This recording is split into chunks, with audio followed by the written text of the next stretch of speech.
অবশেষে ঘোষণা হলো আসানসোল লোকসভা কেন্দ্রের বিজেপি প্রার্থীর নাম। এই আসনে লড়াই করবেন সুরেন্দর সিং আলুওয়ালিয়া। এই বঙ্গে প্রচারে এসে তার নাম ঘোষণা করলেন অমিত শাহ। বাংলার দুটি আসনে প্রার্থী ঘোষণা বাকি ছিল বিজেপির, এক আসানসোল, দুই ডায়মন্ড হারবার। প্রার্থী তালিকা প্রকাশের প্রথম দফাতেই ভোজপুরি গায়ক ও অভিনেতা পবন সিংকে আসানসোলের প্রার্থী করার কথা ঘোষণা করা হয়, কিন্তু পরের দিনই পবন সিং জানিয়ে দেন তিনি লড়বেন না। এরপর থেকেই কে হবেন আসানসোলের বিজেপি প্রার্থী তা নিয়ে বাড়ছিল জল্পনা। একটা সময় মনে করা হয়েছিল স্থানীয় নেতা জিতেন্দ্র তেওয়ারি আসানসোলের প্রার্থী হওয়ার দৌড়ে এগিয়ে রয়েছেন, কিন্তু রবিবার সকালে সাংবাদিক বৈঠক করে আসানসোলের প্রাক্তন মেয়র জিতেন্দ্র তেওয়ারির বিরুদ্ধে বড় অভিযোগ আনে তৃণমূল। বাংলায় শাসক দলের অভিযোগ, তৃণমূল কর্মীদের বিরুদ্ধে মামলা সাজানোর জন্য এনআইএ কর্তার বাড়িতে গিয়ে সাদা খামে টাকা দিয়ে এসেছেন জিতেন্দ্র। তবে আসানসোলের বিজেপি নেতা এই অভিযোগ শুধু অস্বীকার করেছেন তাই নয়, মানহানির মামলা করারও পাল্টা হুঁশিয়ারি দেন। বুধবার সব জল্পনার অবসান হয়ে গেল। দক্ষিণ দিনাজপুরের বুনিয়াদপুর সভা থেকে অমিত শাহ ঘোষণা করলেন আসানসোলের বিজেপি প্রার্থীর নাম। কোনো নতুন মুখ ভরসা করেনি বিজেপি। বর্ধমান দুর্গাপুর এর প্রাক্তন সাংসদ এস আলুওয়ালিয়াকেই এবার আসানসোল কেন্দ্রের প্রার্থী করা হলো। 2014-তে দার্জিলিং লোকসভা কেন্দ্রের বিজেপি সাংসদ ছিলেন সুরেন্দর সিং আলুওয়ালিয়া, কিন্তু গোর্খা জনমুক্তি মোর্চার নেতা বিমল গুরুং চাননি বলে 2019 সালে সুরেন্দরকে দার্জিলিংয়ে প্রার্থী করেনি বিজেপি। সেবারই আসানসোলের ভূমিপুত্র সুরেন্দর দাবি করেছিলেন আসানসোল লোকসভা কেন্দ্রের প্রার্থী করা হোক তাকে, কারণ এই শহরেই তার জন্ম, বেড়ে ওঠা। ভূমিপুত্র হিসেবে বাড়তি সুবিধা পাবেন। কিন্তু আসানসোলে বিজেপি সাংসদ বাবুল সুপ্রিয়কে সেখান থেকে সরাতে চাননি অমিত শাহরা। মনে করেছিলেন বাবুলকে আসানসোল থেকে সরালে তার উপর অবিচার করা হবে। আবার সুরেন্দর সিং আলুওয়ালিয়া দলের অনেক দিনের নেতা, সুষমা স্বরাজের অত্যন্ত ঘনিষ্ঠ বলেই সুরেন্দর বিজেপির অন্দরমহলে পরিচিত। তার উপর 2014 লোকসভায় এই রাজ্যের দুই বিজেপি সাংসদের মধ্যে তিনি ছিলেন একজন, তাই তাকে টিকিট দেওয়া না দেওয়া নিয়ে সেবার খুব ঝামেলায় পড়েছিল বিজেপি শীর্ষ নেতৃত্ব। এই পরিস্থিতিতে 2019 সালে সুরেন্দরকে প্রস্তাব দেওয়া হয় আসানসোল লাগোয়া বর্ধমান দুর্গাপুর আসন থেকে প্রার্থী হতে। তিনি রাজিও হন। এবার দশচক্রের পছন্দের সেই আসানসোল আসনেই প্রার্থী হলেন সুরেন্দর সিং আলুওয়ালিয়া। ভূমিপুত্রের কতটা অ্যাডভান্টেজ তিনি নিতে পারেন সেটাই এখন দেখার। আর বিজেপির এই ঘোষণার পরপরই ধর্ম সংকটে পড়েছেন রানীগঞ্জের তৃণমূল বিধায়ক তাপস বন্দ্যোপাধ্যায়, কারণ সুরেন্দর সম্পর্কে তাপসের জামাইবাবু হন। প্রার্থী তালিকা ঘোষণার পরপরই আসানসোলের ভূমিপুত্র সুরেন্দর আলুওয়ালিয়া জানিয়েছেন বৃহস্পতিবারই তিনি আসানসোলে পৌঁছাবেন। রাজনৈতিক মহলের কৌতূহল, জামাইবাবু ভোট প্রচারে নামলে শালক তাপসের ভূমিকা কী হয় তা নিয়ে। তাপসের দিদি মনিকা সুরেন্দরের স্ত্রী। তাপস সুরেন্দর বিপরীতে রাজনৈতিক দলের সদস্য হলেও তাদের ব্যক্তিগত সম্পর্কে তার প্রভাব পড়েনি। 2020 সালে তাপসের ছেলের বিয়ে হয়। শালক যাতে রাজনৈতিকভাবে কোনো সমস্যায় না পড়ে সে কথা মাথায় রেখেই সুরেন্দর আর মনিকা দুজনেই বিয়ের অনুষ্ঠানে যোগ দেয়নি।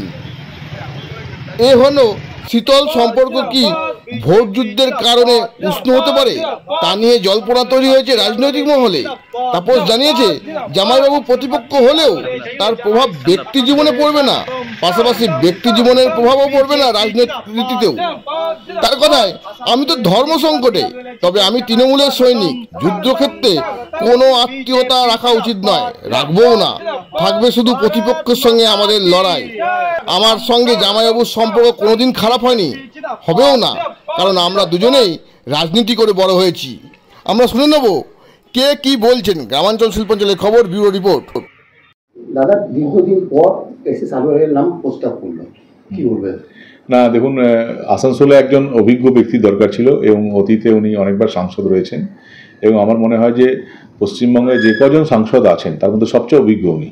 তো সেই ধরনের অভিজ্ঞ ব্যক্তিকে আমাদের দল আসানসোলে প্রার্থী করেছে, আমরা খুবই খুশি এবং আমরা আজ থেকে নেমে পড়েছি এবং আমাদের দৃঢ় বিশ্বাস যে ওনার অভিজ্ঞতাকে কাজে লাগিয়ে এবং মোদিজির যে বিপুল জনসমর্থন, আসানসোলের মানুষ যে মোদিজিকে ভালোবাসেন তার প্রতিফলন হবে ফলাফলে এবং আমরা বিপুল ভোটের জয়লাভ করতে চলেছি। বিরোধীদের বক্তব্য যে দুর্গাপুরে তাকে দেখতে পায়নি মানুষজন, হেরে যাবে এই চিন্তা ভাবনা করে ওখানে প্রার্থীর জায়গায় আসানসোলে প্রার্থী করেছে।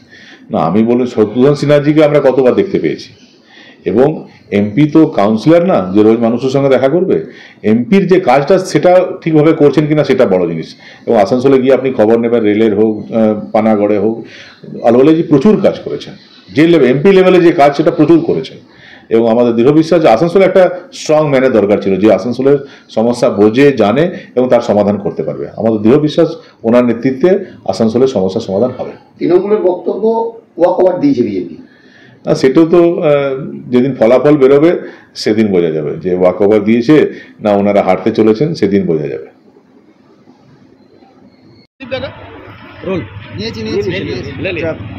অবশেষে আসানসোলে প্রার্থী ঘোষণা হলো এবং প্রার্থী হয়েছেন সুরেন্দ্র সিং আলুওয়ালিয়া। আচ্ছা, আপনারা মনে করছেন না যে আপনারা প্রচারে কিছুটা পিছিয়ে পড়লেন? না, ডেফিনেটলি নয়, কারণ কি ভারতীয় জনতা পার্টি একটি সাংগঠনিক দল। সাংগঠনিকভাবে আমাদের যা কাজ, জনসম্পর্কের কাজ, সেগুলো চলছে। ডোর টু ডোর যাওয়া, মানুষের কাছে যাওয়া, সেই কাজগুলো চলছে। যেমন আমাদের কাজ থাকে, হ্যাঁ, প্রার্থী নিয়ে ঘোরার কাজ, সেটা তারা একটু স্থগিত ছিল। এবার প্রার্থী হয়ে গেছেন, যেটুকু খামতি ছিল সেই খামতি আমরা মিটিয়ে তুলব। এটা কিন্তু খুব একটা বড় ব্যাপার নয়। এমন একজন ভূমিপুত্র প্রার্থী হয়েছে। তাতে আমি কিছুক্ষণ আগে একটা দোকানে ছিলাম, দোকানের মানুষজন তখনই নাম ঘোষণা হয়েছে, তারাই আমাকে বললেন যে সুরেন্দ্র সিং আলুওয়ালিয়ার নাম এসেছে। দেখার পর বললাম ভালো প্রার্থী হয়েছে। ওনারা এত উচ্ছ্বাসিত যে তারাই মিষ্টি নিয়ে এসে আমাকে খাইয়ে, জল টল খাইয়ে মিষ্টি মুখ করাচ্ছে। অর্থাৎ জনমানুষের মধ্যে একটা নরেন্দ্র মোদীর প্রতি, ভারতীয় জনতা পার্টির প্রতি একটা আলাদা আবেগ কাজ করছে এবং সেই আবেগেরই প্রতিফলন হবে। সেই জন্য কোনো দেরি হয়নি, কোনো কিছু লেট হয়নি, সব সময় মতো হচ্ছে এবং সময় মতো যেদিন ব্যালট খুলবে সেদিনকে রেজাল্টও উত্তর দেবে। আপনি বলছেন কিন্তু 2014 এবং 2019 আপনারা জিতেছিলেন, কিন্তু 2022-এ যে বাই ইলেকশনটা হয়েছিল সেখানে প্রায় 3 লক্ষ ভোট হয়েছে। এই ভোটটাকে রিকভারি করে তারপরে জেতার আশা কি করছে? দেখুন, বাই ইলেকশন যেটা হয়েছিল সেটাতে হার হয়েছিল গণতন্ত্র, হার হয়েছিল এখানকার আসানসোলের মানুষের ভোটাধিকার হনন হয়েছিল। ভোটাধিকারকে, প্রত্যেকটা ভোটারকে তাদের অধিকার থেকে বঞ্চিত রাখা হয়েছিল। আসানসোলে বিজেপি হারেনি, হেরেছিল আসানসোল বাসী, কারণ তৃণমূলের বন্দুকের নৌকে ভোট হয়েছিল এবং যারা কয়লা মাফিয়া ছিল, লোহা মাফিয়া ছিল, তারা আজকে সাদা পাঞ্জাবি, সাদা পাত্তুম পরে তৃণমূলের নেতা হয়ে গেছে এবং তারা সেই ইলেকশনটা তাদের মতো করে পরিচালনা করেছিল। পুলিশ প্রশাসন তো প্রশাসনের রূপ ছিল, তারা সেন্ট্রাল ফোর্সকে বিপথে পরিচালিত করেছিল। স্টেট ইলেকশন কমিশন সাইলেন্ট বসেছিল। অর্থাৎ সব মিলেমিশে একটা যৌথ প্রয়াসে এই বাই ইলেকশনের রেজাল্ট হয়েছিল। মানুষ যদি ভোট দিতে পারতো তাহলে বাই ইলেকশনও বিজেপির হতো এবং তারই ক্ষোভ, অভিমান এবং পঞ্চায়েতের যে অভিমান আছে মানুষের, সেই অভিমানের প্রতিফলন এবার দেখতে পাবেন। এই লোকসভা ভারতীয় জনতা পার্টির ঘাঁটি হচ্ছে আসানসোলের মাটি। আর এই লোকসভা ভারতীয় জনতা পার্টি খুব খারাপ পরিস্থিতি, তৃণমূলের অত্যাচার, সন্ত্রাস, পুলিশের মার, সব কিছু উপেক্ষা করেও আমরা 1.5 লাখের বেশি ভোটে এই সিট জিতবো, এটা নিশ্চিত। বিজেপি জিন্দাবাদ। বিজেপি কোনো প্রার্থী দেয়নি, আপনারাও বলছিলেন যে বিজেপি প্রার্থী খুঁজে পাওয়া যাচ্ছে। এসএস আলুওয়ালিয়ার নাম ঘোষণা হয়েছে, কী বলবেন? বিজেপির প্রার্থী ঘোষণা করেছেন। যেহেতু ওনাদের প্রার্থী বিভিন্ন জায়গায় বিভিন্নভাবে ঘুরে ঘুরেই করছেন ওনারা, দুর্গাপুরের মানুষের অভিজ্ঞতা, সেখান থেকে বিজেপির সিদ্ধান্ত, যেহেতু উনি সেখানে সেভাবে পারফর্ম করেননি, ফলে আর একটা জায়গায় নিয়ে এসে নতুন করে মানুষকে ধোঁকা দেওয়ার চেষ্টা, এই সবই আছে। তবে এটা ওদের নিজস্ব সিদ্ধান্ত, ওরা পার্টি থেকে সিদ্ধান্ত করেছে, কিন্তু উপলব্ধি করতে পেরেছে যে উনি ওখানে কাজ করতে পারেননি। এটা আপনাদের পক্ষে এসএস আলুওয়ালিয়ার নামটা ঘোষণা হয় কতটা সুবিধা হলো, কতটা অসুবিধা হলো? আমাদের কোনো সুবিধা অসুবিধার ব্যাপার নেই। আমরা হেঁটে চলেছি, জাহানারা হাঁটছে, মানুষের জায়গা করে নিচ্ছে। বিরোধী প্রার্থীরা যারা আছেন তারা এতটা হাঁটতে পারবেন না, মানুষের কাছে থাকতে পারবেন না। মানুষের প্রয়োজনীয় কাজে জাহানারা যাতে থাকতে পারে তার চেষ্টাই আমরা করছি। অন্য পক্ষ কী করছে তাদের স্ট্র্যাটেজির প্রশ্ন। এসএস আলুওয়ালিয়া তো অপরিচিত মুখ না, উনি যেখানে আবার একসময় বাড়ি ছিল, এখানেই পড়াশোনা, এখান থেকে সেখান থেকে খুব একটা ইয়ে হবে। এত পরিচিত মানুষ, উনি 5 বছর এমপি ছিলেন। 5 বছর এমপি থাকার পর তাকে সরিয়ে নিয়ে অন্য জায়গায় আনতে হচ্ছে। এখানেই তো বোঝা যাচ্ছে যে কোথায় কী ধরনের কাজ হচ্ছে। তো নতুন করে বলার কি আছে? অতীতে বংশগোপাল চৌধুরীর কাছে গোহারা হেরেছিলেন আলুওয়ালিয়া, তখন কংগ্রেসের প্রার্থী ছিলেন উনি। এখন আবার তৃণমূল থেকে উনি দাঁড়াচ্ছেন, বিজেপি থেকে উনি দাঁড়াচ্ছেন। তৃণমূল আছে, এর মাঝখানে যিনি 3 লক্ষ ভোটে জিতেছিলেন। তো এই ক্ষেত্রে স্ট্র্যাটেজিক্যালি মানে বামপন্থীদের কাছে কি মানে বার্তা? দেখুন, আমাদের বার্তা হচ্ছে আমরা গরিব মানুষের কাছে পৌঁছবো। মানুষ হচ্ছে বিভ্রান্ত হয়েছে। বাবুল সুপ্রিয়কে ভোট দিয়েছিল, তিনি তৃণমূলে চলে গেছেন।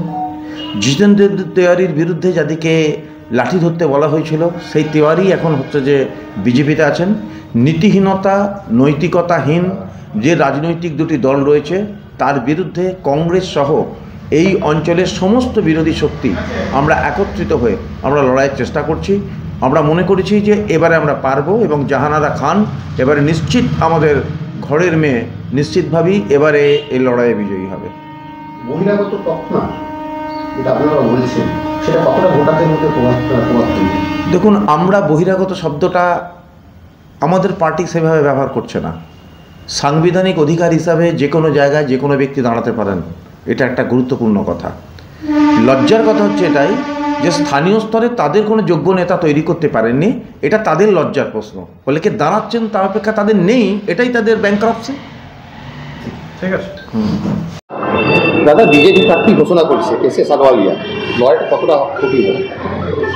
দেখুন, যে কোনো নির্বাচনই কখনো হালকাভাবে দেখা উচিত না। আর এর আগেও আলুওয়ালিয়া সাহেব দুর্গাপুরে দাঁড়িয়ে খুব দেরিতে এসেও তিনি কিন্তু খুব অল্প ভোটে হলেও জিতে গিয়েছিলেন। তাই আসানসোলে আমরা মোটেই হালকাভাবে দেখব না।